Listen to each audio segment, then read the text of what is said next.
Hey guys, Banana Luck here and welcome back to another Water Realms video. So we have a very exciting banner that's coming up this weekend on the Ancient Summoning Crystals.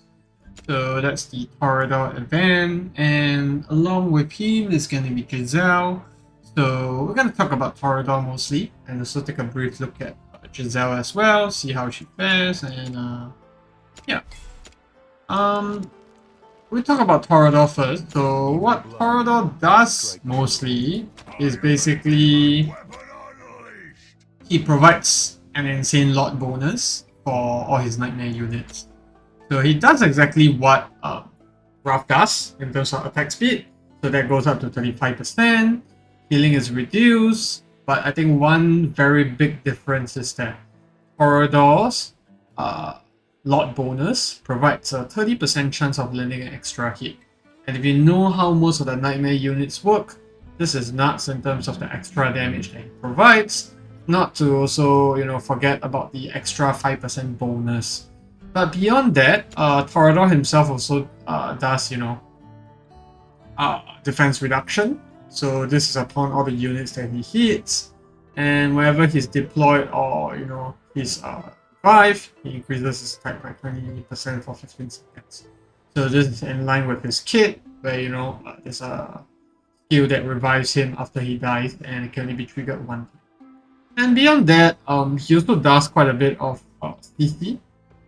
So with his ultimate, his range increases, he attacks all the units in his range. There's 3 tiles in front of him. But most importantly, his passive, Atrocious Trample. Each attack launches that launch has a 25% chance to launch an AoE attack and inflicts them with stun. And when Hellfire Burning, which is his ulti, is activated, the trigger chance is increased. Not sure the increase is actually set here, but at max level, this is going to be a passive 30% chance to, inflict Atrocious Trample even on his normal attack. So that's a brief look at his skills. He is a defender. Stats-wise, he is pretty tanky. Attack-wise, is fairly average. Defense is also fairly okay. But now I'm going to showcase him in GvG, which is where most of the folks are using him, as well as in Guild Boss as well.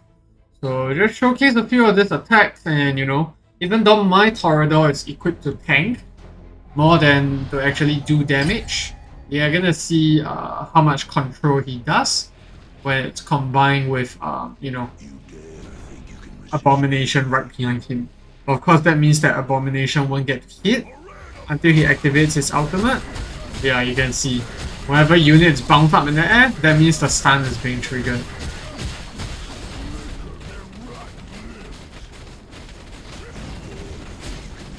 And later, when you see the damage charts, you're gonna realize that Hatsuit and Arrogance is the one mainly doing the damage, not really these folks. And Torodor's gonna die once here. I think he might even die twice in this particular fight, with the Reapers coming in. And Abomination is active now. See, Torodor held the ground long enough, and now Abomination is just cleaning up. Yeah. So not only is the guy tanky, he also does a lot of control, as you can see there. And he's just a very good lot in terms of bonuses. And you're gonna see here, Hatsuit and Arrogance does most of the damage, but Torodor is the one tanking everything. One thing I wish they could show is like the amount of CC that each unit did.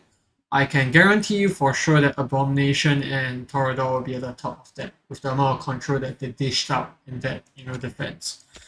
And it's gonna be pretty much the same throughout all this. There are some runs where I actually got some leaks through, but it all boiled down to timing, how they time their attacks. Can showcase this guy. I think he does a different attack. Yeah, he does the Night of Destruction, which is the ones with the AoE hit. But they move very, very slow. You dare think you can resist me? And surprisingly, Cornelian works very well with Torodor, just giving him a ton of life, a ton of revives with that unyielding orb. And yeah, you're gonna see this Knight of Destruction slowly melt through. The die once, but I think from here should be alright, yeah. I don't think the enemy can actually breach through anything now. The thing about Knight of Destructions is that they pack a heavy punch, but they are not very tanky. He should have sent his 6-cost legendary fighter out first. These guys are gonna take a while longer to kill. I don't know why his dies so quickly actually. Maybe he's just has poor affiliation. But yeah, you know, I don't think Torodor requires much more introduction for GvG. He is insanely good, both as a lot as a unit himself. When you compare to other lots like maybe Venoma, you know, might not be as practical versus like Cyrus because it's a defender as well. And that's why if you see most of the disgusting comps that the enemy is using, it's going to be Torodor, Arrogance, and also like Cyrus, Boris, Kamet, which is pretty nuts. So yeah, that's introduction to Torodor in GvG, and of course I run him in Guild Wars as well. I run a Nightmare team, and you're gonna see Arrogance and Last doing insane amount of damage, just because, you know, the Torodor is the one being deployed as a lot. Of course, they could still do well with Rough, but you know, Torodor with the extra hit just makes it even better. And if you're running like Salazar as well, then you know, Torodor is a must go. But enough of the, you know, fanboying over Torodor. Let's just take a look at Gisele as well, because Gisele is the non-lot on this banner. And she's probably going to be the more common summon for most people. So Gisele, I've not really seen her much. Not in Arena, not in GvG, not in any content specifically that she has done well. But all I know about her is that she's an AoE fighter. So let's see her kit. This does basic damage to one enemy, and dealing damage inflicts one stack of Bloodbane. What does Bloodbane do? Bloodbane, when dealing damage to an enemy with 3 Bloodbane stacks, consumes 5% of her current HP and removes all 3 stacks, dealing 120% AoE damage up to 3 enemies near. And let's see what her passives do.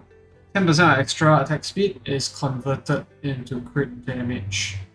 So that's going to be the extra attack speed that she gets, and that's max is 20%. So on average, it would give her like 300 attack speed. I'm not sure the lot bonuses count, but that's going to be 60% crit damage. Sounds pretty good. It increases damage dealt to enemies with HP percentage higher than 70% by 14, and the threshold goes down to 60%. And then that increased damage goes up to 20%. And look at her ultimate. When ultimate is triggered, keeps rotating for a while, dealing multiple 90% damage to enemies around randomly. Shorter the attack interval, the higher the damage frequency, which means that this scales based off her attack speed, which synergizes well with her passive here. So her cost is pretty low. I like that. And increased damage in Arena, so it sounds like she's gonna be really nice for AoE Arena. But I think the main problem is that her range is too short compared to a Deer or Emerald Claw, so that's gonna be her main drawback. And stats wise, yeah, I don't remember it being too great. Her attack interval is pretty low though, so I think with enough attack speed you can build her to be quite decent. And the 700 rage cap is actually not that high. This lasts for 6 seconds. So let's see. Ultimate damage frequency multiplies, but damage multiplier minus 40%. So we don't really know the exact frequency, so without the math it's a bit hard to know whether this works well. 5% attack. When deployed, immediately gains 100% rage, so that's instant ultimates. Crit rate plus 8%. When the talent deals damage, damage multiplier goes up. I think in theory, her struggle is probably going to be losing too much HP, because I can foresee that, when she does her ultimate, if she inflicts Bloodbane on people, she's just going to drain her HP super duper quickly. So without someone supporting her, she's going to die pretty quickly, and given that you want her to the front, because in AoE Arena, this 2 tower range is way too short. I can see why this character isn't that great, and why most people are not using her. But cost-wise, I think she looks great. I think there's some way that, Bloodbane's damage was instead done... Okay, it's actually done on her current health, so... I'm not sure why, but I think it's the lack of self-sustain that's probably gonna be the bane of her existence, but once again, she's a chaotic unit as well, so it could work well for her to be on low HP, but given that I don't see her being used anywhere, I think, that's a cause for concern, so I think amongst these 2 units in the banner, Torodor is really the juicy one to go after. If they pair it with Adir, then yeah, maybe it's a different story, but I can see ratings-wise, it's pretty bad for her overall. Yeah. Garbage. Please rework. Never dry. Can't review. Is she good? They revamp this trash. Wrath is much better. Oh my goodness. Coach is buff. Meat at most.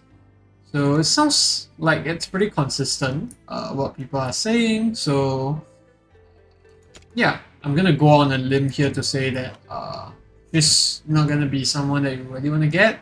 You still rather much prefer to get any other of the ancient units that are gonna pop by. So that can be any of the Arbiter units. Anyone, I think you're welcome. Any of this. And also amongst the Chaos factions, I think Lugaru, Saga, Cornelian even, Adir. Those are the guys that you really want to go after. I do have Emerald Claw. Unskilled, he has been doing fairly okay. His range is huge as well. It's a Zilitu range. And bear in mind that this range increases in the arena. So if I don't get any good heroes in the upcoming weeks, I might actually invest my skill crystals in him, try to build him up and see if he can replace Valeria, who's, currently being used in my arena team at the moment. Because I am running a Nightmare AoE team because I don't have bots. So yeah, I think amongst all the folks that are gonna be pulling, I don't think the endgame folks are gonna pull for him. Most people are holding out for Valderon, and given that Torodor can be summoned through the normal summons, then it really doesn't make sense to exercise your Lord PD on him, even though he's a great hero. But I think if you're new to the game, just go ahead and pull for this. You never know what might happen, you might hit him, and he's a great start. I got him as one of my first lots. So yeah, that's gonna be it for the video, just reviewing these 2 heroes. Torodor obviously the better one here because he's a Lord, but speaking from personal experience, yeah, Torodor has been a huge help for me in GvG, as well as, in Arena, and even in Guild Boss, and yeah, I really hope you guys can pull him and, enjoy him as well.